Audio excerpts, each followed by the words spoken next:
right, I'm not going to ask my audience right now, are you a fan of The Godfather? I assume everyone's a fan of The Godfather with Marlon Brando, Al Pacino, James Caan, Robert Duvall, and a lesser-known actor at the time, Gianni Russo. He played the part of Carlo, who marries Connie Corleone, who's the sister of the other Corleones that Pacino and James Caan play, Michael and Sonny. And he's horrible. He's like, he beats her throughout the whole movie, and he sets up Sonny, and eventually he gets his comeuppance. And but Gianni stopped by for an interview, and it was different. It was certainly, this guy was like no other guy you'll meet.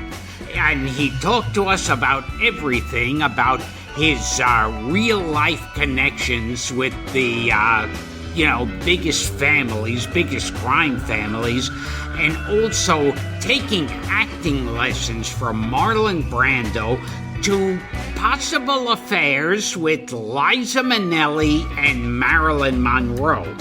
And a couple of guys he says he may have murdered. It was a memorable interview. I'm not sure how much I believe, but I'm certainly not going to accuse him of lying.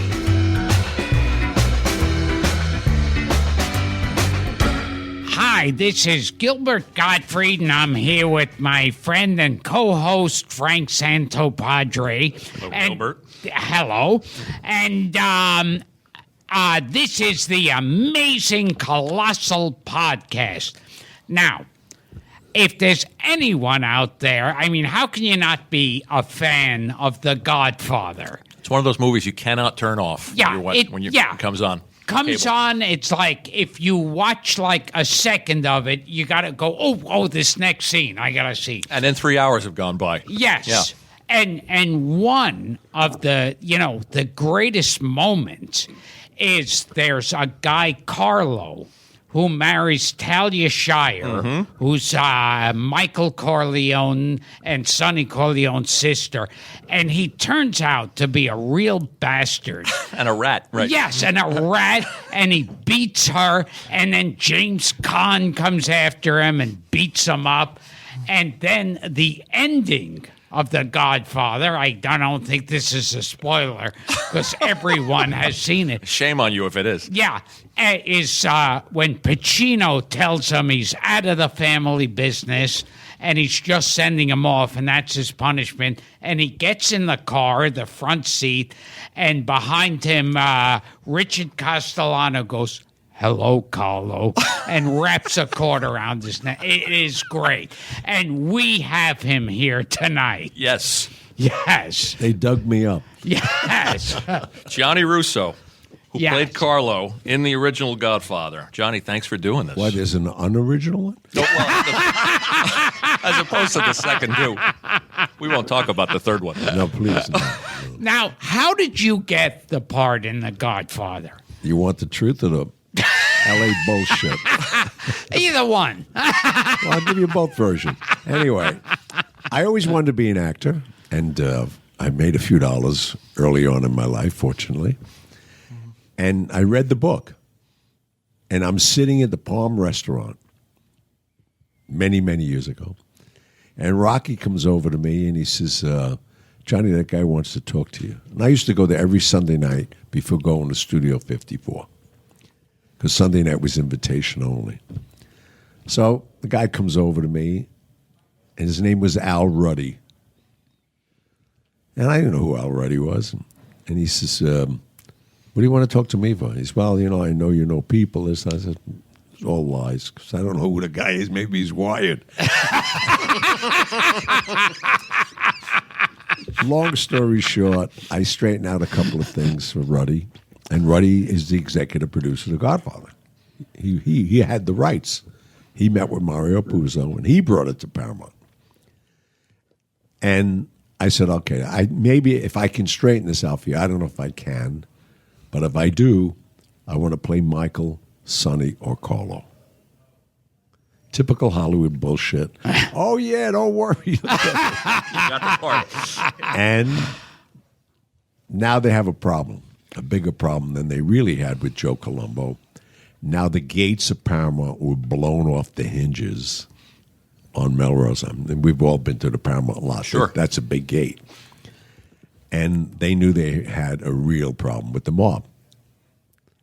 So with this said, Betty McCart, which is an interesting piece of Hollywood trivia, was Ruddy's secretary at the time. Betty McCart, later on in life, becomes a manager and manages,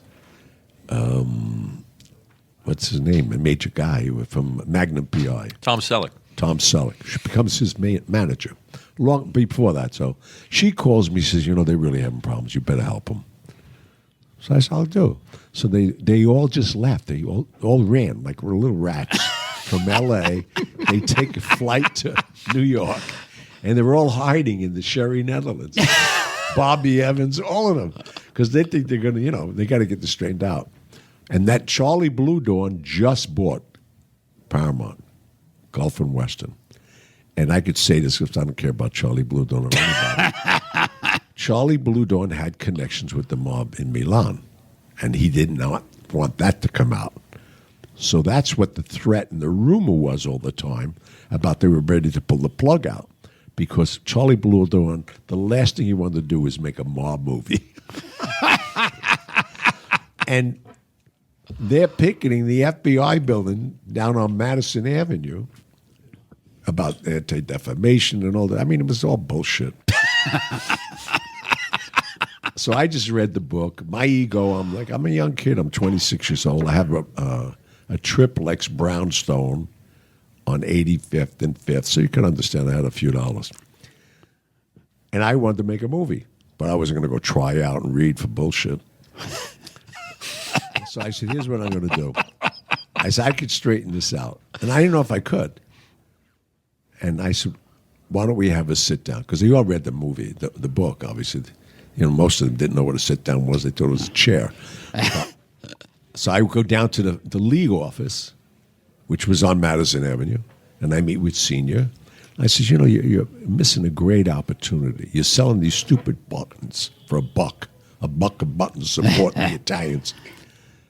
I can make a better deal for you. He says, what are you going to do? Am I talking too long? Not at all. When you say Senior, you mean Colombo. Yeah, Joe Colombo. Yeah. I said, this is an opportunity. You can get the script, read it. What's bothering you, I'm sure they'll let you straighten out. Because I knew they couldn't read anyway. But so Barry Slotnick, who's still my attorney, was their attorney at the time. So I said, let Barry read it. What's bothering you, let it straighten it out, and I'll get you the world premiere to Godfather in every city. Now you sell the ticket for $100, $150. You're making a lot of money. That's all they were interested in, making money. They didn't care about defamation. They didn't care about nothing. They're all killers. So now I bring them all there. The next morning, they come. And, I mean, Stanley Jaffe, Blue Dawn didn't show up, Bobby Evans, all of them, Francis, and we all sit down. And here comes the entourage. Butterass, Joe Jr. Every guy you can Boozy DeChico. They got names that were not even in the book. We all go to the meeting. They all agree. Okay, we're going to let this guy, let him read it. And whatever we don't want in it, we'll take it out. And I said, if this happens, you'll get the cooperation from the unions. You'll get the locations you want. But we get the world premiere the night before it opens in every major city. They all agreed. So now they're all getting up. And I look at Joe, because I already had my deal with Joe. I said, Joe, what about me? And like God, I swear to God, it was so funny to see all these powerhouses. He goes like this. And they all sit back down. He's, what are you going to do for my boy here? He said, well, no, we're going to give him a part. No, we understand. I said, oh, excuse me. Joe, can I talk? He said, yeah, talk. I said, I made a deal you, Mr. Ruddy, that if this movie gets made, I play Michael, Sonny, or Carlo. And he thought I was an idiot. He says, well, are you in the union? We'll talk to your agent. I said, no, I'm not in the union, and I don't have an agent. He says, well, we can't, I said, excuse me, this is New York City. It's a Taft-Hartley state. You give me a contract, I'll join the union. They're all looking at each other. They said, well, and maybe you know this and maybe you don't. Maybe the audience don't know this. They said, well, we cast Michael. It's James Caan. Sonny is Carmine Caridi. Because when they read the book, they thought he should be this big guy. Carmine Caridi was on Broadway with Man from La Mancha. And they said, we didn't cast Carlo yet. I said, I'll play Carlo. So I said, Joe, can I play Carlo? He said, yeah. He's playing Carlo. They said, okay, he's Carlo. That's how it happened. And that's how I became an actor. But, it's an amazing run. I don't think anybody made more money than me in the 42 years. I capitalize on this every way there is. And now I heard a story, and this is why I feel like I have to be extra nice to you and extra polite. Now, you actually killed 2 people.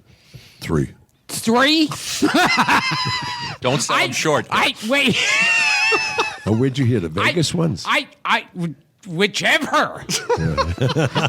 I'm not going to tell you. I'm not going to say. I'm not going to say. Shut the fuck up. And listen to me. I love his voice. Yes. How many windows do you break it down? Just pick the murder you want to talk about. And well, the only murders I could talk about, if my lawyer was sitting with me now, he'd kick me under the table. See, there is no statutes on murder. Oh.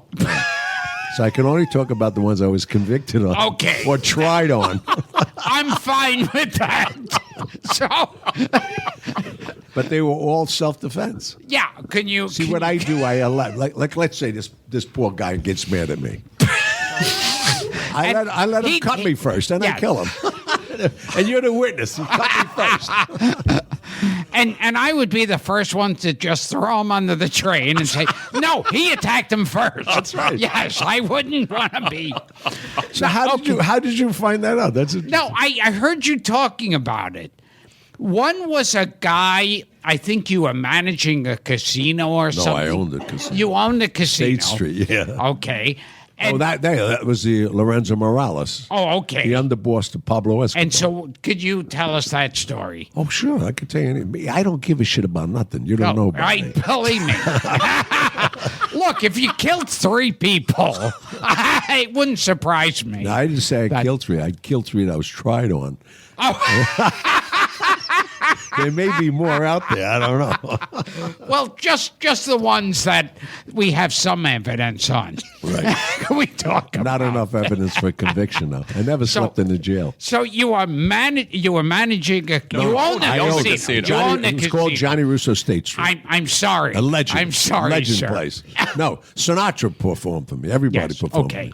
And in the casino, this guy, what was his name again? Lorenzo Morales. He was attacking his girlfriend. Yeah, you know the story well. Yeah, so let me set it up for you. He walks into the casino. He's giving everybody $100 bills, which is not abnormal in my place. And he opens the check with a bottle of Cristal and a bottle of Louis XIII, which at that time was maybe $1,500, $1,600. We're talking about the 80s. Yeah. And goes into the casino, drops $10,000, comes back. And I didn't care about recreational sports. These guys had all snorting coke at the table. I used to give them glass mirrors, and I didn't give a shit. But anyway, so he's doing lines, doing Louis XIII, and washing it down with Cristal. This guy didn't have a long night. And then he got crazy. The girl, they get into an argument. He breaks the bottle and sticks it in her face. Oh, man. Now, I'm going to throw a name at you. It became American history or TV history. Stevie Sciarappa Remember from The Sopranos? Oh, sure. yes, Oh, sure. yes. Yeah, I know him. Stevie was my doorman at the time. He was going to UNLV. And I hired this guy because they were all big statue football players. I put them all in tuxedos. They got diarrhea when they started. They didn't move. And I'm yelling, I'm calling down to the front desk before cell phones and all that. I said, guys, you got a problem on 7. Oh, yeah, you see what he did? Yeah, I see it. How about you get over there? They wouldn't move. I swear to God. They wouldn't move. So I walked down and I said, and I wanted to declare myself because I don't know who the guy was with. Because until I heard him speak, I realized he's not with any of the 5 crime families. Yeah. So I go to the table and I said, let me tell you something. I said, this is my home. Do you understand what I'm saying? He said, no, man. I said, no, man, what's this? I said, you hear the sirens? They're coming here for you.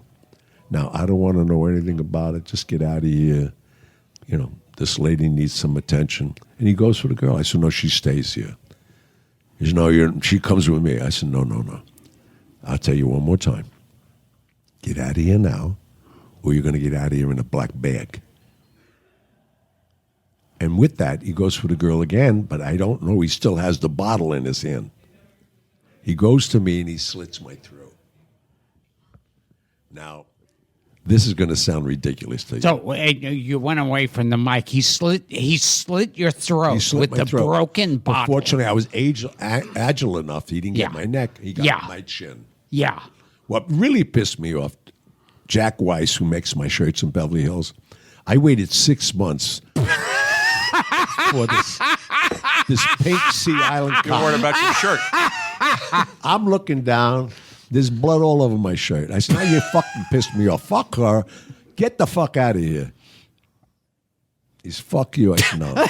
So I put 2 right between his eyes in front of 150 people on my kids. And I got 11 of them. He goes like that this. we'll talk about later. No, he wipes. He's looking at me. I see a hole in his head. So I just pick up the gun and I lay the other 4 in his heart. Then he goes down. Only to find out later from the coroner, which I should know, you shoot people in the back of the neck to close them down immediately, unless it spins for 5 or 6 seconds, which is a long 5 or 6 seconds when you're looking at a guy with a hole in your head. Who says this podcast is an education? Oh, yeah. But that's murder 1. Now, but then it doesn't end there. No, it got worse. Yeah, okay. Tell us the second half of the story. So now, being as vain as I am, they take me to Sunrise Hospital. And, I'm old. Which I learned something that maybe a podcast audience don't realize either. The most traumatized. Now, the girl got stabbed. He got shot. I got would have been my throat, but my neck. Yeah.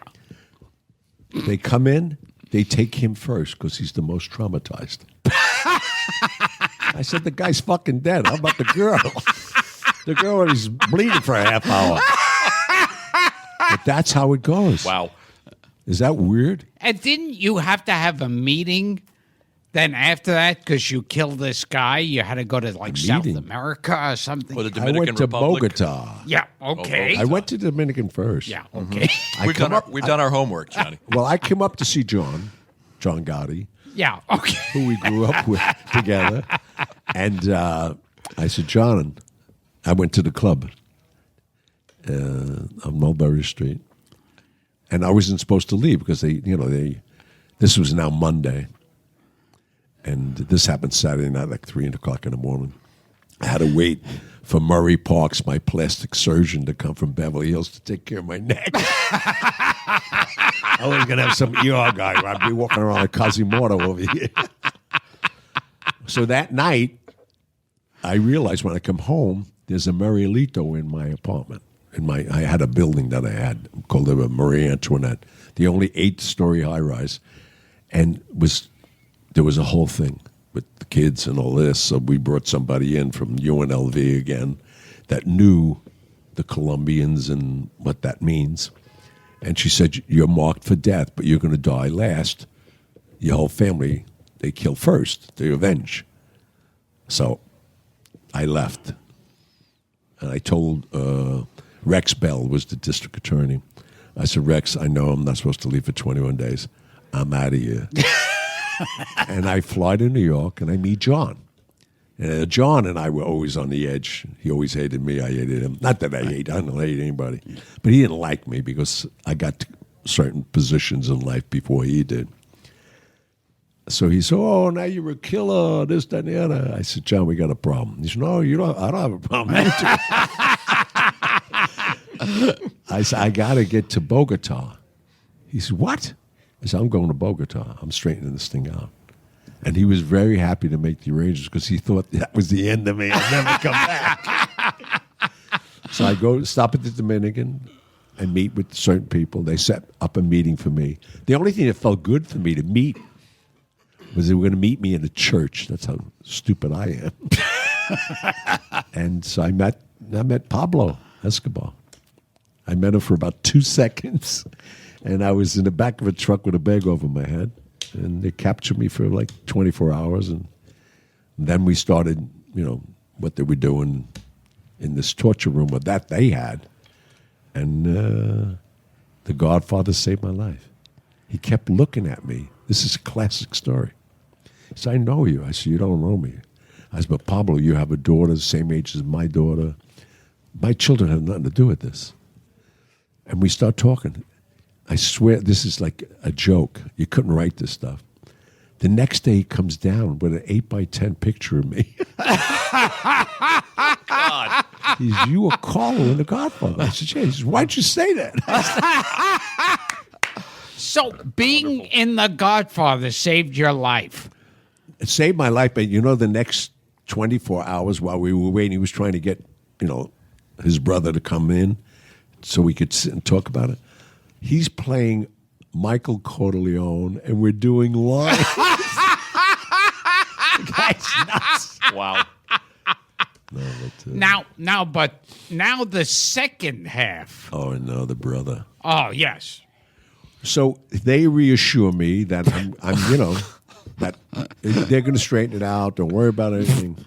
So I land in Miami, like a movie, and these suits get on the plane. They pick up the intercom, and they say, Gianni Russo here. I wave my hand. I still have the bandage on. And they take me off the plane. They have a jet on the tarmac. The DEA. That's how stupid they are. They saw me with John Gotti. They saw me with Noriega. They saw me with Pablo Escobar. They thought I was the new drug guy. So now I'm on a jet, handcuffed, and I said, I'm not getting a clear picture here. I mean, I already talked to, Rex Bell, the DA. I could leave. So what are you talking about?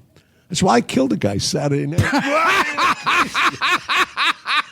They knew nothing about it. All they were watching was all their film and all that stuff.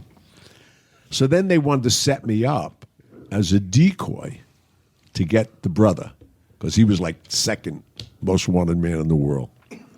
And I wouldn't go along with it. So I killed him 30 days to the day. Okay, explain to us how that took place. Nobody knew where I was. I didn't want anybody to know where I was. But I had eyes in the sky in my casino and my club. And I get a call from a guy who's very close to me, Louis Diaz, who's in the DEA. And they said they tracked the guy down. He just crossed the border in Texas. And he should be to you. If he drives all night, he'll be there soon. And so with that said, I go to my club, and I'm watching everything, and there's a guy at the bar, and he's drinking with his right hand. So I called the bar, phone. I said, and it was Betty. I said, Betty, that guy in the beige jacket, they don't know where I am. I said, the guy in front of you with the beige jacket, I said, do you know him? He said, no. I said, go talk to him. She says, why? I said, I want to hear if he has an accent. He said, oh, he has an accent. He's from Colombia. I said, okay. So I miraculously appear, and I figured he's drinking with his right hand, so he's got to be carrying on the left. So I go to him, and I put my arm around him. I pull him close to me, and sure enough, I could feel the stovepipe. And I said, "You looking for me?" He said, "No, Ma, no." I said, "Let me just tell you something. You see over there, I killed your brother right over there. I'm going to kill you right here." And I could see his face distort. I said, "These people have nothing to do with it. Why don't you and I go out in the alleyway, and I heard you're this and that and all that." I said, "Why don't you challenge me, okay?" And he loved the idea. He never got to the cubicle because across my dance floor in the disco, there's a fire exit. So with the kick panel, I knew once I had him in there, I had to take him then. Because if I got outside, this guy was trained. I mean, this guy was a maniac. So the autopsy read he died of drowning. I did a Darandella on him. That was amazing. So what was the you beat him? No, I didn't beat him. You know, I took him in a shock position because he was carrying. He knew he had me. Right. But as soon as I got him down, I started jumping on him. I totally destroyed his rib cage, which punctured his lungs. He really did die of drowning. But what I did do before I left the room, because the statues are over on that, I always wear a pocket hanky. I took his gun out and I laid it next to his hand. Just in case. Well, I wish I had my cell phone and took pictures and said, "Look at the guy drew on me." So with your bare hands, you killed a guy with a gun. Yeah, but I'm 10th degree Tai Chi Matsu. My hands are still. I'm 72. I move. I'm still very flexible. I have 9 boys and 7 grandsons. To me, it's always make sure you're in control. You don't have to be tough, and I'm not a tough guy. Believe me, I'm not. But no, you killed 3 people. That's self-defense. Self-defense. My children. I'm not a tough guy. What would you do if somebody... Wait a minute. If somebody threatened your children, if you have any, what would you do? I think my children would be in a lot of trouble. Because... well, at least you're honest. The guy could come to me and say, "Hey, look, we'll kill you, unless you want to blow me." And I go, "All right, just get me the knee pads." Now, this third guy, I can't talk about that. You can't talk about this. Well, thank you for only talking about the 2 guys you killed, who you're able to talk. No, I could talk about the third guy, but You it was can't. so early on in life. Save something for the second half. I was a kid. You were a kid, and you killed someone when you were a kid? Mm-hmm. When I was having my milk money stolen from me and being bullied in the school, you, not being a tough guy, killed a guy as a kid. You should have went to school with me. You had no problem. He had your back. Now, how many children do you have? I have 11. 9 boys and 2 girls. So you don't believe in birth control, obviously. What's control? That's control. I believe in births. I love children. I love people, you know. Now, but this, I heard, never cost you a dime, having all these kids. Who told you that? You said all of these, I heard you said that all of these women that you knocked up were rich. Oh, yeah, I didn't go anybody broke, but I had a 119-foot boat. You know how many houses I gave up? My last house was 10,000 square feet. I didn't give money. I gave properties. No. So you really, there's I no don't way care you could about get nothing. away. The last house I left 12 Briones hanging there, my jewelry. I never went back. I don't argue. I hate arguing. To me, it's like crazy. And you went out. You dated... I want to hear this bullshit. Talking about Dionne Warwick. Yep. She's a dyke. I was a beard. Are you crazy? So you didn't go out with her? I managed Dionne for about 15 years. Okay. And we're very close friends. She's a very nice lady. And we really shouldn't be talking about her, but no. You never nailed her. What's nailing mean? That don't mean nothing. You fucking her. No. Never fucked her. I don't talk about women that, people say I was with Marilyn Monroe. I got to talk about fucking her. No. That's all I want to know about. Did you fuck Marilyn Monroe? I can't talk about I don't care about your career or anything. I don't have a career. Did you fuck? And if I did, it's gone now. I feel like Senator Joe McCarthy. I know. I feel like I'm. Yes. I feel like I'm my stepfather, Frank Costello, and Yes. you're trying to. Yes. Kefauver committee. Sir, will you answer my question? Did you or did you not fuck Marilyn Monroe? You know what? I should, if with you saying that, we should go to Godfather 2.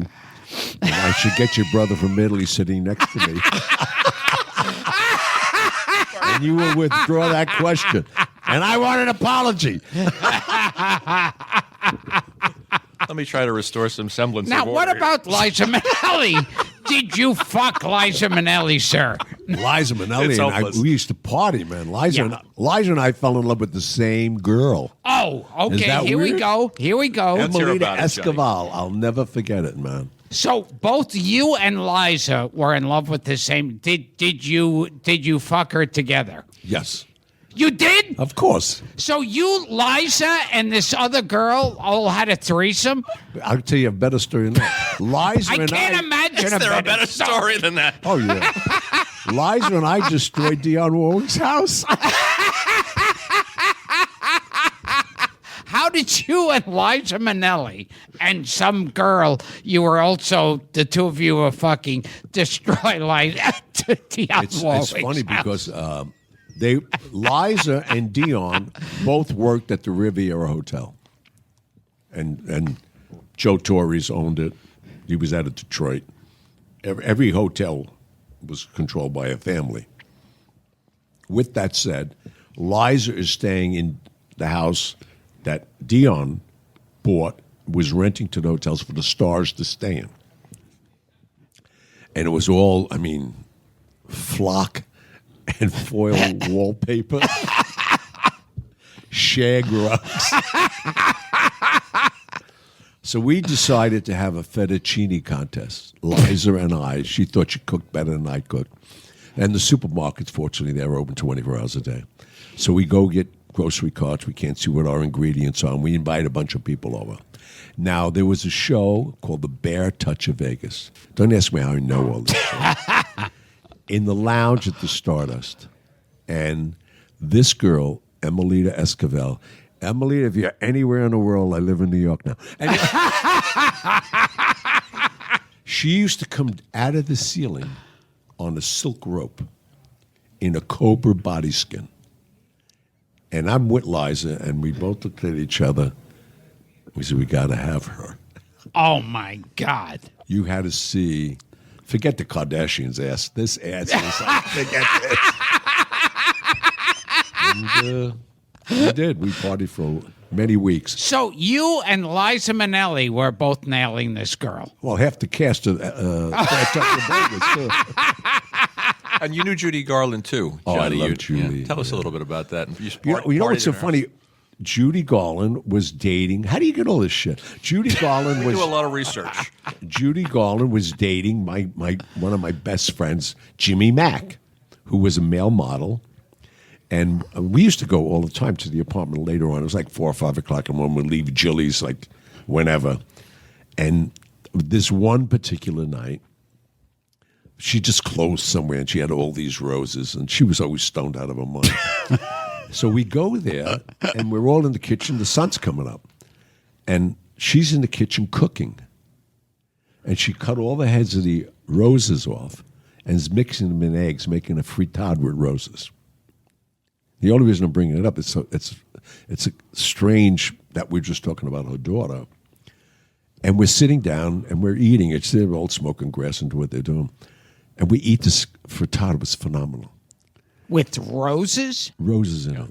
They are edible. They are? Sure. Okay. But you ready for this? Yes. Who comes out of the bedroom is Liza and Joey, the original kids. That's how long I knew Liza. Joey Luft. Yeah. Wow. Yeah. That was before Lorna. Yeah. Right. But no, I've known But, I've been on the streets of New York since the 50s. Is that insane? And what city were you in when you were fucking Marilyn Monroe?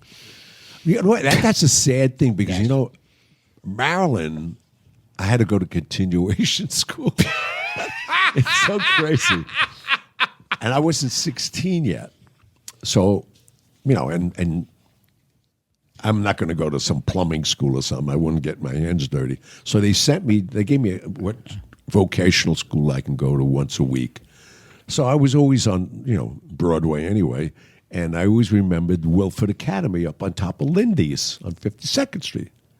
So I started going to the beauty school. So I paid the teachers off. I wasn't going to that school. That's what you gotta do. So, I had the book downstairs. I worked for, my guy who took me under his arm when I was 12 was Frank Costello. So he had everything. I was at the Star Club. I was at 21. I was everywhere. Toots Shores. If you saw the documentary Toots, did you go into that yet? Not yet. Okay, but Toots Shore, I brought him the $3 million to rebuild from the Teamsters. I was like 17. So, it was a lot of shit. But anyway, I have to now, they're checking me out. So these two faggots. No, they major guys. Remember Kenneth? Kenneth and Mark Sinclair. Okay. Kenneth, Jackie O built them a salon. Was he was a hairdresser to the stars? Yeah. Kenneth. And for Jackie O. So they gave me a job as a shampoo boy there because I have to do 100 hours to get my license. And then I'd be 16. I'm out of there and see you later. The third head of hair I washed was Marilyn Monroe's. Now, I can imagine a kid 15 and a half years old. Oh, wait, stay close to the mic. 15 and a half years old. I'm looking at Marilyn Monroe. And I didn't even know how long I was just staring at her because she finally said, is there somebody in the room? Because at Lily Deshays on 56th and Park, you had to stand starched, and they'd call you, and they'd give you the card. Nobody's name was on it, and they'd tell you what rinse they wanted and this and that, and they'd give you all the procedures for 3 days training. You have to get the water, touch their wrist, all this bullshit. But I'm looking at Marilyn Monroe. The biggest sex symbol of all time. Amazing. This is the 50s, Johnny, late 50s? Yeah. And that's when she was in the prime. No kidding. Yeah. So then, and I'm looking at Marilyn Monroe. I get an erection you cannot. Now I got to wash this lady's hair. And not only that, I got to towel dry her hair, wrap her, and walk her to the chair where these two fags are waiting. Not even for her, but for my erection. And I'm saying, well, how am I going to get away with this? That's insane. So crazy. So then she started requesting me. I would imagine. And then I went to the Waldorf one Saturday to wash her hair because they were hiding her out from Joe DiMaggio at that time. And I went there on a Saturday. I left on Monday. You figure it out. Wow. Now, what was that like to be there and know you're having sex with Marilyn Monroe? Well, I can't lie. I came the first 2 seconds.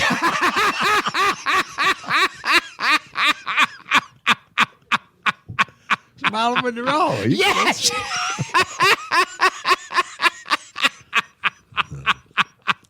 No, it's Wow. the sad thing. I was with her the last 3 days before she died. Oh.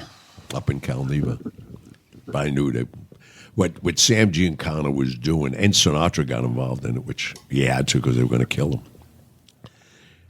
Sinatra was the go-between between the president and Yeah, between Lamar. Kennedy. Yeah. And how John Kennedy got elected was the deal he made with Costello.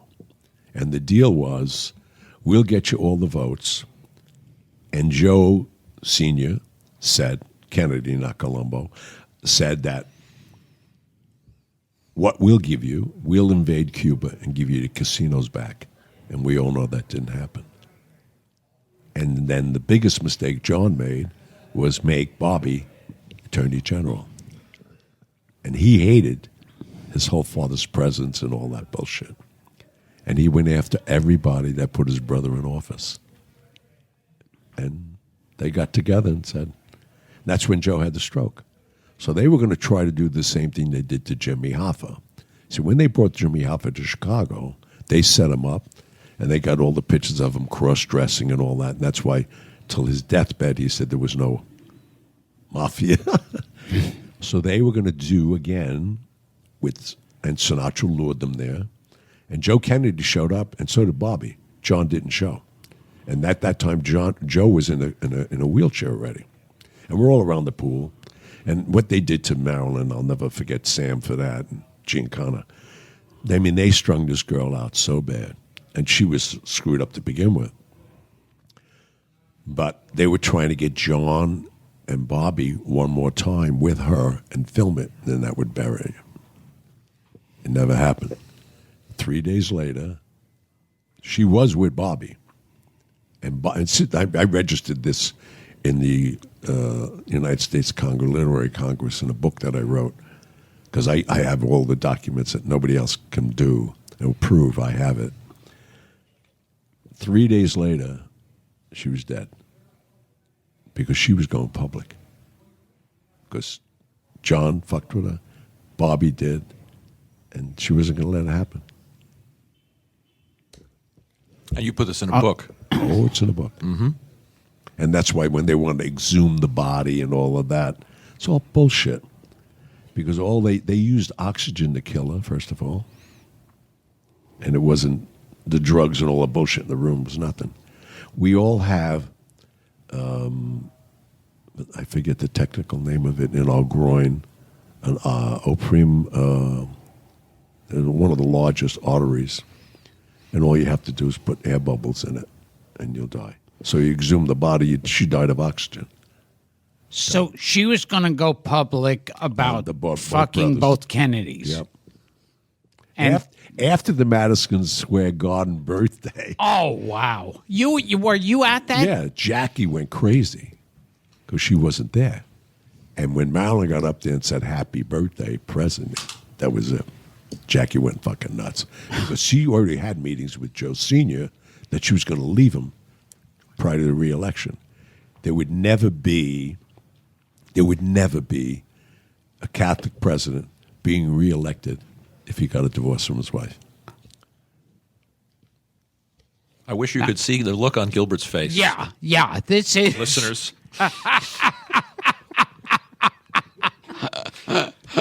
I wish we were videotaping this one. Yes, this one, I don't know where to go. You've already got 2 murders that you can talk about, one you're not talking about, and fucking Marilyn Monroe. Other than that, I don't know how to do this, but let's go back to The Godfather. Fuck The Godfather. This guy's life is weirder and more violent than anything in The Godfather 1, 2, or 3. That's what happens, unfortunately. But it's all good, though. Now, do you do you have any stories about like Brando? I love Brando. Brando was the best, man. I got a great story about Brando because, it was the first rehearsal. It was up in Patsy's Restaurant on 119th. And it was brilliant that Francis said that. And, again, I've never been on a set or anything. I don't know protocol. And they said to me, we're going to have a co-reading. The whole cast will be there. We'll all get to know each other. So I thought they were going to turn the air conditioning on. I don't know what the hell they're talking about. So we get there, and everybody's there, and I'm so impressed, not with the young kids, but with Sterling Hayden and Richard Conte and John Morley and then Marlon Brando. And I always dress the way I dress, I never go out without a suit on. And these guys are coming with combat boots, and they needed baths. They looked so different. And they were unknowns. Nobody knew who Pacino was. But Sterling Hayden was living on a yacht, a barge in Paris, registered as an artist, so they couldn't extradite him for tax evasion. I mean, this stuff was wild. And you forget that the cast of The Godfather, it's like now you look at it and go, ooh, Al Pacino and I would think James nothing, yeah. Caan. Right. They were nobodies. Nobody. Yeah. But James Caan just got a lot of recognition from Brian's song? Brian's song. Mm-hmm. But Pacino did one movie, Panic in Needle Park, that impressed Francis. Francis, that's how that deal. That's a deal that, when they moved him from the gang that couldn't shoot straight, and gave Carmine Caridi that part, moved Sonny, James Caan, to Sonny, and Pacino got Michael. That's how that happened. And then Robert De Niro wound up playing Al Pacino's part in The Gang That Couldn't Shoot Straight. I know, so crazy. And of course, De Niro auditioned for those roles. So I know, you see, all of them. famously. Yeah. But what happened was, so now the first day I meet Brando, I mean, I love Brando on the waterfront, everything he did. So we all get up and say, hi, I'm Al Pacino, I'm playing Michael. And it goes around the table. We're all paired off as the family. So they come to me and I say, hi, I'm Gianni Russo, I'm playing Carlo. And so we do, and we were told just to read, don't do anything. You I don't know how many actors are here or out in the audience. That's all you do in these table readings. And Francis had the idea, we'll have all this food on the table, and he asked the Italians to exaggerate their mannerisms. So like James Caan, who's Jewish, Marlon Brando's Polish, to see and pick up the things, all their actions. So we get the first break. Now everybody wanted to talk to Brando. I don't give a shit about Brando, nobody. I went to the back room. There was a Zig and Ed game that was always there, and everybody knew me. I went to see everybody in the neighborhood. So Brando calls me over, and everybody that wanted to talk to him, he didn't pay attention to. But the moral of the story is why he did. So he calls me over, and he says, you're playing Carlo. I said, yeah. He says, you're a big TV actor. I said, no. He says, you have a big movie coming out. I said, no. He said, who'd you study with? I said, study what? He said, well, you're not on Broadway. I know everybody on Broadway. I said, no, I'm not on Broadway. You're right. I'm on Broadway, but not in a play, you mean? So he calls Francis over, Francis Ford Coppola. He says, Francis, he says, this guy's playing Carlo. And Francis, I was a gift. He couldn't say anything about it. He says, yeah, I know. I said, Francis, do me a favor. He said, what? I said, hey, let me talk to him. Because I could see where this guy was going. He was getting, So I the club, I know Patsy's like, we used to go up there at 4 or 5 o'clock in the morning and get pizza. And it was Fat Tony Salerno's joint. So I said to him, I said, come here a minute. I said, let me tell you something. And I didn't want anybody to hear. And I didn't know protocol. I dismissed the director. Everybody's looking, who the hell is this guy? And then I put my arm around Brando because I wanted to guide him where I wanted to go. You can't touch him. It's like God. So I take him out of earshot of everybody else, and I turn him around and I said, let me just tell you something. I know who you are. You fucked this up for me. Hear what I'm telling you. I'm going to suck on your fucking heart. You hear me? Don't bust my fucking balls, man. This is my shot. I already told everybody I was playing this part. He steps back and he says, you could do this part. That was great. He thought I was fucking acting. I was ready to knock him out. And we became the closest friends. And every day he would drive with me. The next thing, and why he came to talk to me, the only reason he came to talk to me, he didn't give a fuck about the movie. He says, whose car is that outside? I said, what car? He said, the car. You came up in that Bentley. I said, yeah. He says, because they all came up in Ford station wagons, whatever the studio sent them. I said, that's my car. He says, is that your driver? He says, yeah, because I had a Chinese chick drive me. So they used to drop me off at the Park Lane Hotel, and he was staying at the Elysee Hotel because he didn't want to be around us. And I never saw my driver until the next morning. They came and picked me up. Every morning we'd go to Staten Island, where the mall was the first 10 days we were on the wedding scene. Mm-hmm. And you have a little bottle of Cavassier, a little coffee, and he'd go to makeup with Dick Smith for like 3 or 4 hours, and he screwed my driver for the whole movie. Now there's some great Godfather trivia. So he was into all those different ethnic. Oh, I Exotic love it. women. Oh, Yeah. no, he was the best. He was the best. We did The Freshman together, too, you know that. Oh, Michael LaBelle, Andrew Berkham. We did 3 films together. I got very involved in films from that point on. I figured this is easy business. But most people don't realize, and this is Oscar week, and I just did an interview with somebody. I was in 45 movies that won 10 Oscars. wow. Who else could say that? I'm not even an actor.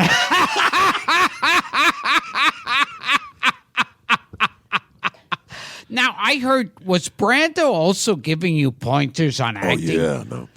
I've had 2 teachers in my life in the business. Marlon Brando was my acting teacher, and my singing teacher was Frank Sinatra. Wow.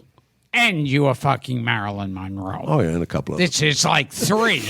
This is a trifecta. So Brando would get together with you and go. No, he wanted to know, because, I mean, obviously, they were really vested in this movie. Brando needed it as a resurrection for his career, and he worked with me on that whole closing scene.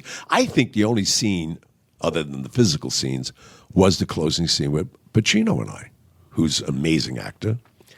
And obviously I knew I was going to die. And Brando said to me, he said, how are you going to make this believable when you're 36 feet by 18 feet on the screen? It's a close-up on you. People are going to know you're bullshitting. And he started to teach me about it. Because I watched him. Even when he set up his office, he said, put a fish tank here, get me the cat. Because even though he was in control of his family, he wanted those subtleties where he's stroking his cat, he's feeding his fish. He says, when he hands you the airline ticket, he said, I want you to look down. Even though you know these guys are killers, and you believe he's not going to make his sister, a widow, look down and make sure there's a ticket. These little subtleties, like they're going to waste $29 on an airline ticket. They don't give a shit. But all of that worked, man. And get a drink. And when they give you the drink, don't drink it. Let Pacino pull it up to your mouth. They're trying to calm you down before you tell them who really approached you. They already knew it was either Barzini or Tataya. But, that's the guy. I mean, So, acting lessons from Marlon Brando. but you ready for this? Yes. The day we're shooting the scene, he was already released from the film. So now he shows up. And everybody's going crazy because they thought on the call sheet somebody screwed up. And he only came up to see that I did it right. Wow. That's a great story. And he was there going, I'll teach you acting if you let me fuck that Chinese driver. That's already been done. just give me that fucking Chinese girl and I'll teach you how to act. I didn't ask him to. He wanted to. That is amazing. It is amazing. Acting lessons from Brando. Is that amazing? Now, what about James? There's that famous, great scene where James Caan beats you It's up. all full of shit. James Caan's tough. Are you fucking nuts? He's an asshole. James Caan. He thinks he's Sonny Corleone, this guy. Yeah. And don't forget, this is my first film, so I don't know. He chips my elbow, breaks my 2 ribs. I think, wow, this is a tough business. Did you rehearse that scene a lot? Hello. And block it? Really a lot. You had to. And then you got hurt anyway. And then he ad-libbed that little bat. He wanted that bat. Right. The thing he throws at you when he The gets out of the yeah, car. When hits you're, me right in the friggin' head. Right. I wanted to stop the scene, but I figured this is my first one. Let me make it go. And Jimmy, Jimmy, why not be nice? I'm the nicest guy in the fucking world. Leave me alone. Look, believe me, I would never be disrespectful to you. Just in the first 2 minutes of talking to you. Did he ad lib biting your hand on the railing as well? No, Was a lot of scripted? that, a lot of that. He did a great study, and a lot of it was written in the book. Mm-hmm. But Jimmy, you're supposed to pull punches, and which still pisses me off is the fact that They had cameras on. They had it covered every way. That one punch that he misses me, I react to. Why did they leave that in the film? Yeah, it's always a strange shot. I know. But that aside, it looks like you're getting the hell beat out of you. Oh, no, and he did. Yeah. I mean, he did. So you hated James Gunn? I didn't hate him. No. There was no reason to do what he did after I found out later. Because when I'm crawling out to the hydrant, that's when he drop kicks me. He lifts me up in the air. We choreographed that 3 days. You're supposed to touch me. I'll react to it. But he lifted me up, man. It was like his fuck yous. He was really pissed that I got that part. Because he studied, he went to dancing lessons. He's from Queens. I mean, Jimmy, That explains a lot, John. I never went to any school, not even undergraded. And what was it like working with Pacino? I love Pacino. So today, Al, we did Any Given Sunday. It was a big movie. Oh, wow. That was a big movie. That was one of a big return on that one. No, I mean it's crazy from a guy from Mulberry Street with no training, how I did all these movies. I'm about to do a major movie. What are you doing now? I'm about to do the Whitey Bulger story. Good for you. Oh, my That's great. God. With Johnny Depp. That's great. Congratulations. That was the one. Originally, The Departed is based loosely Loosely, yeah. on the Whitey Nicholson Bulger character story. And is now they're loosely taking based it. on Whitey Yeah, he did. But they're taking it to another level. And I heard the real Whitey Bulger makes Nicholson look like a a sweetheart. puppy. Of course. Yeah. like DeMeo. He had a butcher shop with no meat. Who are you playing in the film, John? I can't tell you that. Okay. Well, don't push him on it, whatever you do. No, but I have no intention of pushing him on. you know what? Here's what I'll do. If you're still on the air, I'll come back. We're shooting this summer in Boston. That would be wonderful. Well, that's the classic line if you're still on the air. I know show business too well. Yes, believe me. I'm not going to disagree with anything he says, No, Gil. no, I'm not arguing. What? Oh, whoa. Well, we have to. I thought one of my ex-wives walked in the room every day. We got to let our sound guys get to another gig, actually. Oh, yeah, okay, please. Thank you, folks, for inviting me. Oh, thank you. I'm speechless. Yeah, believe me. I'm speechless. I'm scared. I'm fascinated. All of the above. I'm everything. I'm a little turned on, quite frankly. I'll give you my number. Don't ever be Yes. afraid again. Yeah. As a matter of fact, I have an erection stronger than the one you had from Marilyn Monroe. Just hearing you talk. Godfather fans, this was a treat.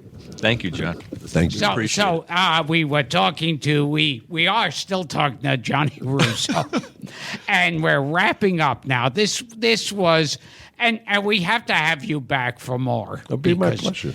Yeah, well, I thank God it's your pleasure because I don't want to piss you off. and